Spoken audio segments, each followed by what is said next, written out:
So if you're listening to this, it's probably slightly late. It's later than usual. And the reason for that is I needed to adhere to an embargo for Stray, the new Annapurna published title. I don't actually know I get really irritated by this, and then I've just done it when people be like, "Oh, it's a new Annapurna game." It's like, no, it's not. No, It's Annapurna published it. They didn't develop it. They don't develop games. It's like being like, "This is the new EA game." Like, yeah, okay, cool. But just the generic EA developer. Blue 12 Studio, I think, is the developer. Blue what? Blue 12 Studio. Oh, Blue 12. Yeah. I don't know if they've made anything. I'm looking at their wiki page. Doesn't look like it. Yeah, so in 2015, Blue 12 co-founders Kula and Viv began working on Stray, originally known as so this is their first project. Damn, they started working on this in 2015. Well, it was announced. This is interesting. They wanted to pursue an independent project after working at Ubisoft. What they worked on former before. Ubisoft devs. Yeah. Okay. Well, it was. I remember. I mean, it's been a while. Stray was first announced at the PlayStation's Future Gaming event, is where they announced, the PS5. Yeah. And it was one of the games shown there. So it's been 2 years since then for this to come out. It's cool. I quite like it a bunch. It's very okay. So firstly, in Stray, you are playing in a sort of post-apocalyptic world, and you're playing as a cat. The story sort of starts out with you and a couple of other cats, and you get separated from them, and you find yourself in this like really, really cool, like neon-soaked undercity that is inhabited by sentient robots. And they're all really kind of cute and all really surprised to see like a living creature that's not a robot, and now all very curious about, what exists above their world. And very early on in the game, you get a little robot companion that kind of like, you get this little like backpack, and he can just like phase in and out of that backpack. He's saying he's like charging, but he comes up whenever you're talking to another robot, and he's the one communicating to the robots. And then he talks to you, the cat, but he's basically talking to you, the player, because like the cat can't understand what the fuck's going on. Like, cat's like meow. Yeah, exactly. Even though the cat does some pretty intensely like complicated things like hacking safes and stuff. This cat is smart AF, let me tell you that much. Incredible. But it's really fun. It's a very straightforward like adventure puzzle game. The game so far has been, it like seesaws between like, okay, you're in a confined area that's specific to a certain like chapter of the game. And then you come back to this sort of like very small hub that you're able to explore at leisure. And like your objectives are sprawled around the sort of hub. So for instance, yesterday I needed to get a specific robot to fix a tracker for me. But he couldn't fix the tracker until I got him like a poncho because he was really cold.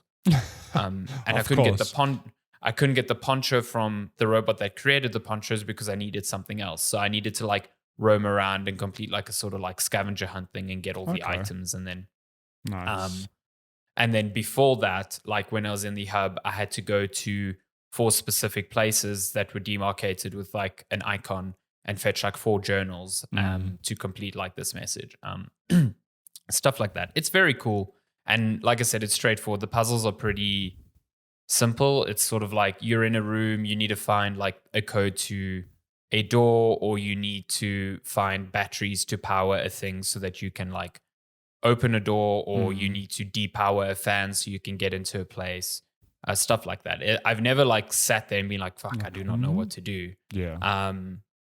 But it's nice. And the movements as the cat is probably one of my favorite things. It's really cool to see a video game from this perspective, if that makes sense. Yeah. Like, I think just like we as humans walk around and we see like the world from our level of view, the world to something that's maybe a fifth as high is very different. So seeing video games from that perspective is interesting. Like something different. You walk through doors and they look like massive, and you walk past like robots' feet and you look up to them. Like wow. sometimes when I have to talk to a character, I have to jump up to a chair to get on eye level with them so I That's can actually cool. chat to them. Stuff like that. And it's just like interesting. It's different. Yeah, that's very cool. Yeah. So all these sort of movements are like canned animations as well.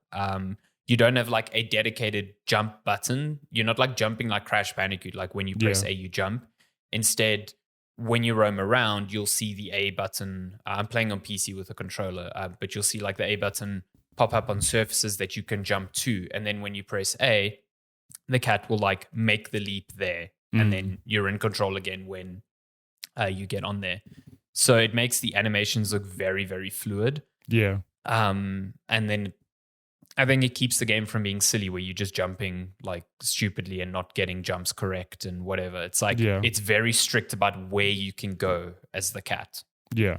So I think that's quite smart. Yeah, I was going to say that's probably the smart thing to do, because also you're going to get some wonky looking, jump animations and whatnot. I think already, because like they're animating, like speak to any animator and they will tell you that walking cycles are like the hardest thing to get right. So now I'm trying to think of the effort that went into a walking cycle for a cat with 4 legs. Yeah. That you can observe from like any angle at any time. And it just makes sense. Needs to look good. So it makes sense that they went this route. And you can still get some momentum going. Like if you hold A and there are jumps nearby, it will chain them together. So you can cool. You can aim in a direction and be like, cool, I just want to go. And the cat will be like, boom, boom, boom, like jump between them as if it's got like, it knows exactly where to go. Yeah. It's pretty cool. It feels pretty cool and I quite like it. I quite liked, sorry to interject you, but yesterday the PlayStation blog was titled Meet the Real Life Cats that inspired the game's port protagonist. And it's literally an introduction to, I think it's 3 cats that helped shape like the cat. Yeah, so this is the main cat is inspired by this real life little stray cat. And then a lot of animation, I think, happened. There were 2 other cats. Is this one? And they probably captured a lot of animation work from them. Boy. Yeah. Oh, it's quite cool. you can definitely tell that, because like it's so detailed and like authentic, and it look there's a lot of love poured into the right parts of this game. Like it is an independent game, so I think the scope of it might be smaller than what you think. Even though, to be fair, I'm not finished with. Oh, okay. Well, at the time of us recording, I'm not finished with it. I will be by the time this episode's out. But it's also like incredibly beautiful.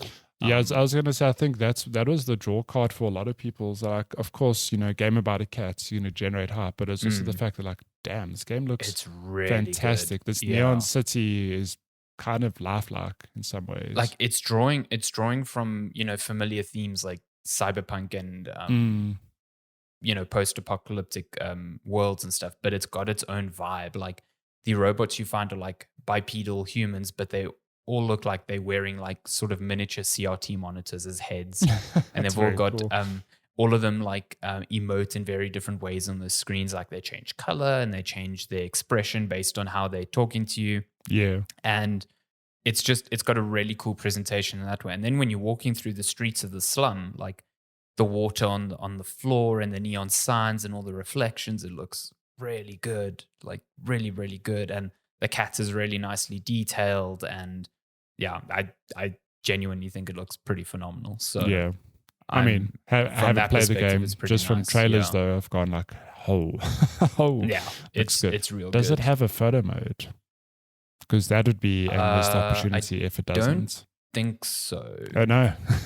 I need to look into the controls, but I haven't seen one surface to me. But there might be like a button that lets you go into photo mode, which would be nice because I want to, you want to take nice panoramic shots of the cats and whatever. There are instances so far that I think they've been good, but they're not my favorite parts. So there's moments where you are in quote unquote like combat. So there's these enemies called the Zerks, which are like they're like these, I don't know what they are, like they look like aliens. Do you know what they look like? They look like the face head crabs from Half-Life. Okay. But just like chibi versions of the head crabs. and they attack you in like swarms, and they are what the robots are scared of because they can eat metal as well. Okay. So there are instances where you have to traverse like areas that are infested with these Zerks, and you've kind of got to like circumvent them. So you can stand on one side of like an arena and meow, and it like attracts them to there, and then you've got to run to like another end and hack a terminal, so it closes a gate and traps them in a certain place, so you can like continue navigating up. It's fine. I just find sometimes these enemies react in ways that I don't really expect. Their behavior when it comes to what they can jump on and what they can't, to me, seems a bit inconsistent. So there's been times where I think I'm high enough to be safe, and then these things just fucking jump at me and I die. And I'm like, oh no. Okay. Does it just show like a you died screen? Hope you didn't see your cat actually get murdered. No. So what they do is like they latch onto you, and then you can like furiously tap B to like try and shake them off. But if too many latch onto you, your cat just like falls over, and then there's like a you die. Not a you died thing. It's like red text in like, yeah. So it goes full Dark Souls, like you die. Yeah. It's like red text. You can't even tell what it's saying because it's like in some like alien language, and it's just like, boom. Yeah, it's quite sad. But you don't hear like the cat going like ah, and like, yeah, that would be horrible. No, that'd be terrible. So yeah, there's only been I would say maybe like 20% of my time with this game has been that. And most of them have been like chase sequences. Like I'm running away from these things and just using platforming to like keep them at bay. Yeah. So I'm curious to see how that like evolves, if it does. But so far that's like it's not bad. It's just not my favorite part of the game. I much more prefer just exploring this world and chatting to the little robot inhabitants and like knocking things off shelves and stuff like that.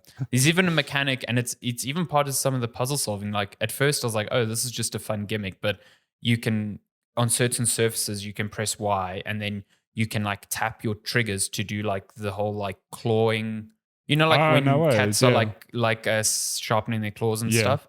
So you can do that on carpets, and you can do it on like walls and stuff. And then there's some instances where you do it on like blinds. And if you do it enough, the blind like pulls down and then opens, and then you'll have like a new path somewhere or something.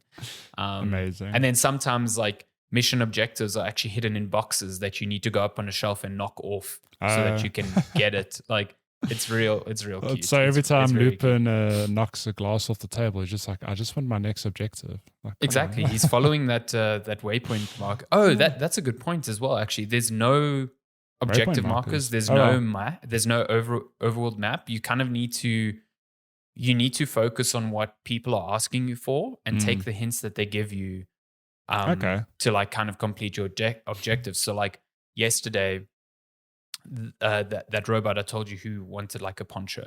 I was like, okay, well, I don't know where the fuck to get this. Yeah. So I hopped out and I walked around, and then I came across this collection of signs, and the little robot buddy that's with me translated the signs, and one of the signs said grandma's clothing. So I was like, okay, let me try there. Got him. So I went there, and then that robot was like, oh, I need this electrical wire to make you a poncho. And I was like, oh fuck, I don't know where to get that. Yeah. So then I went back to the sign, and one of the other signs said like marketplace. So I went there and I found a merchant that was selling that. Okay. And then, so stuff like that. Like you've got to take in the world, and like the world kind of points you to where you need to go. Like sometimes we'll be like, oh, let's meet up back at the bar, and I'll go to like a rooftop and look around, and there'll be a neon sign that says bar, and I'll go there. Okay. You know what I mean? It's very cool. I think it's a really natural way to find my way around, and it's never been frustrating, so to speak. So yeah, nice. I'm enjoying it a lot. It's not revolutionary. It doesn't need to be. It's not like, I don't think this is going to be a game of the year contender for anyone this year. Maybe it will be. Maybe the story does some shit at the end that like really hits you deep or something. But so far, I'm just having a really good time with a really unique sort of game, and I'm just enjoying it a lot. Yeah, I think just from that angle alone, I can't say I've seen a game like this specifically. Exactly. Yeah. Where and it hits it like. Yeah, you get games where you play as cats, but that's like anime cats or something. Exactly. They work in the same way that a human would. Like a Crash Bandicoot doesn't control like a bandicoot. He controls like a human. What? So, you mean Sonic's not like an actual hedgehog? No. Did you know Can't hedgehogs believe aren't this. blue? Oh my God. Mind blown. Yeah. So I think- I think from that perspective, it is quite unique. It's very much like you're definitely jumping around and you're doing things as a cat that a cat normally wouldn't do, because a cat would have no sense to like do what it's doing in this game. But you are still moving around as that cat. Yeah. So yeah. Oh, the music in the game is fantastic. Just really good, like synth. What sort of? Oh, is like, it synth? Nice. Yeah, and like very atmospheric. Oh, it's really good. It's real good. I wonder how many Can't wait people for this made OST this to be out. game, because Yeah, there's a lot It's- going on here. yeah, looking at the game, just like I said from trailers, it looks like, damn, you need quite a big-ish team to put together something that looks this good. Like just on that front alone, but it seems like it's really just a small indie studio. I don't know Yeah. how many people actually works on it. It's Sure. it's a good time. I really want there's been so much good marketing with Annapurna with this. They've partnered up with like cat shelters, and they partnered up with a big like cat accessory brand to have like stray accessories. That backpack, man, I want one. Shani's like, they will never use that, and I'm like, it's not for them. I want to put a cat in there and see if I can take it out into the world in that little bubble. The thing is, they'll enjoy it. If you want your cats to be like outdoor cats that will actually not mind being on a leash, like you should do it now when they're still little. We tried. So we took them out once in the car. We put leashes on. They didn't enjoy the leashes. Then when they got in the car and we were driving around, they did not enjoy the car. And then when we got out, I was like, okay, well, let's try walk them up the stairs. And we put them out on the leash, and the first thing they did was run under the car. And I was like, well, yeah, this is not going well. Sadly to say, they might be too old already, because I think like it's weird because dogs sort of are perfectly okay with that. Like they want to go on walks and to the park. Cats are the complete opposite. If you don't get them when they're kittens and like teach them that, it's cool to go outside and be on a leash, you'll never get them to do that. Yeah. I can't imagine putting Lupin and Luna on a leash. Oh God, no. Because like I love that little harness in the backpack, but I'm like, they would never use it either. Like, but could you imagine, like I see so many videos of people overseas taking their cats on like for a walks walk. into parks, and then they let them off the leash and the cat just does its thing and then comes back. I'm like, how? Like what I'd love to know this? how you do this. Yeah. It's hilarious. But yeah, Stray's good. I think it's so cheap on Steam. It's like 170 bucks, right. which is ridiculous to me. Like, it might be, that is a steal. It might be 200 rand by the time listening to this, but even that's it's on the upper tiers of PS Plus. But I think even if you're just on the essential tier of PS Plus, you should buy this game. It's pretty good. Yeah, so if you're listening to this after Stray's release, it's 195 rand. If you have a time machine and you're listening to this from today, 175 Oh, has it got rand. the 10%? 10%. Oh, okay. Off, yeah. But that's I mean, fine. I think 195 rand is still, there are way worse ways you could spend 190 rand. This is well worth that, I think. And so I haven't finished it yet, but I've been told it's around 8 hours.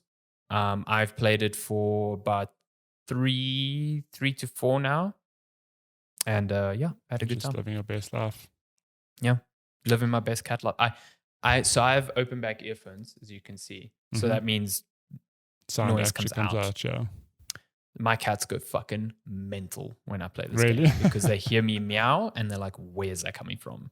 And then they sit here at the monitor and they see, this could be anything on the monitor. They see anything on the monitor and they're like, ooh, that's interesting. But they have taken a weird liking to watching this game. I've had them both times I've been playing. They're both on my desk. They're both lying down and they're both just looking and they're watching.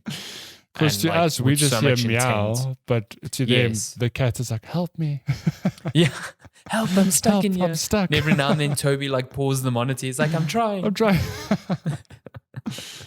goodness. I got a video from Timur Hussain from GameSpot because he's also playing it, and he sent me a video and he's like, my cat is obsessed with this game, and it's just his cat sitting watching this TV and this cat meowing, and he's like, what the his jokes cat on us. Nico This is like, cat what propaganda. the fuck is going on? They're mobilizing the cats again.